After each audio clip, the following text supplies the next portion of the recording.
Everyone, welcome to the show. I have an update to share about one of Trump's Capitol insurrectionists. It's time for an episode of Where Are They Now? Ronald Bledsoe was arrested.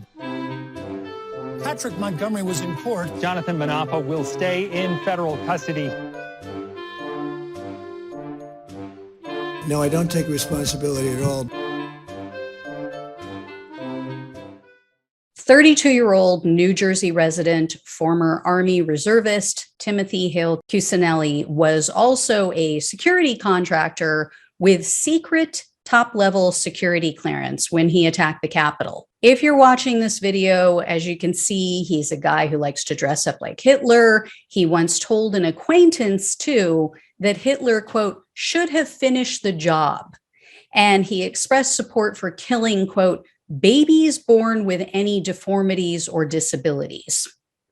And 34 of Cusanelli's co-workers told investigators that he was an outspoken racist. He proudly talked about his disdain for Jewish people and other minority groups, and he talked about his desire to physically harm them. They also said that he often made sexist remarks about women. What a charmer. And Cusanelli's aunt was recently a guest at one of Trump's rallies, and she was boo-hooing about the treatment of so-called January 6 political prisoners like her nephew. This is who Trump holds up as a victim and a patriot. So anyway, on January 6th, Cusanelli recorded his actions, and in one video, he yelled at an officer that the revolution was going to be televised, and then he called him the C word. And according to prosecutors, Cusanelli entered the Capitol less than 90 seconds after it was first breached. They also said that Cusanelli was part of a group that made it within just feet of the Congress members as they were evacuating and their staff. And Cusanelli was seen on surveillance video waving for others to enter the building because he said, quote, "We need more people." Later, in an area leading to where the Congress members and staff were sheltering, Cusanelli tried to stop an officer from arresting another man who had attacked the officers. The officer said that Cusanelli tried to pull the suspect away from him. And following the Capitol attack, Cusanelli told his roommate that he couldn't, quote, describe how exhilarating it was. And he said that he felt, quote, adrenaline, the rush, the fucking purpose. What Cusanelli didn't know, though, is that his roommate was wearing a wire and he was recording their conversations for the Naval Criminal Investigation Service. And then they turned around and handed those recordings over to the feds. So Cusanelli went on to say things like, quote, "I really fucking wish there'd be a civil war." And when his roommate pointed out, people would die if there was a civil war, Cusanelli told him, quote, "Yeah, well, as Jefferson said, the tree of liberty must be refreshed with the blood of patriots and tyrants." And then he also told his roommate that if he was king, he would arrest and or, quote, purge Congress.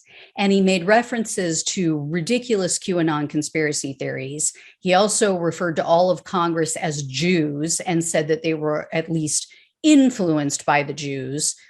So Cusanelli was arrested on January 17th of 2021, and in a superseding indictment, he was hit with obstructing an official proceeding, entering a restricted building or grounds, 2 counts of disorderly conduct, and parading in a Capitol.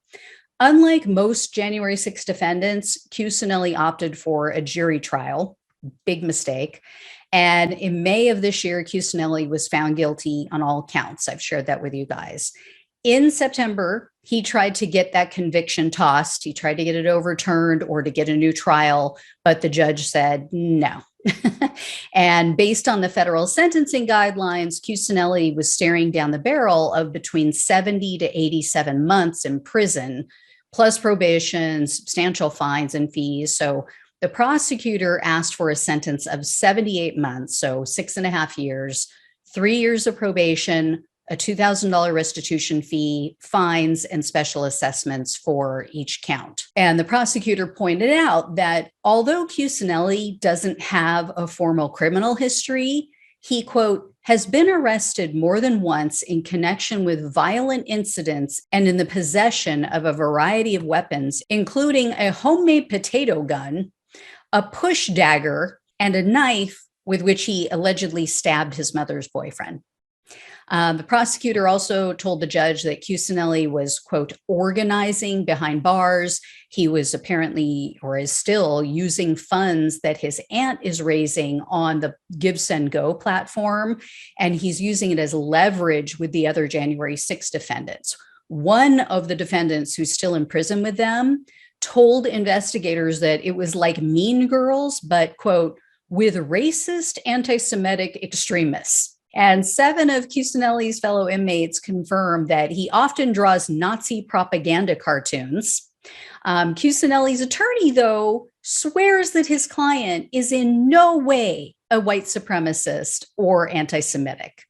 And he asked for a sentence of no more than 20 months, and he wanted credit for time served. I don't have any insight, unfortunately, as to what was said in the sentencing hearing, but U.S. District Judge Trevor McFadden ended up sentencing Cusanelli to 4 years in prison, 3 years of probation, and a $2,000 restitution fee. Cusanelli is very lucky. He's lucky that he landed this Trump-appointed judge, because most others would have given the prosecutor what they asked for. And bear in mind, Cusanelli has been in jail this entire time because the court viewed him as a danger to the community. So he's probably going to be out in another 2 years or so. And his family is completely delusional. His aunt actually said he doesn't have a racist bone in his body. I mean, that comment reveals a lot about her, right? And it tells us there's no hope. He's not going to grow up. He's not going to stop being a hate-filled bigot. So when he's arrested again, I'll let you guys all know. Thanks so much for watching and listening. Take care, and I'll talk with you soon.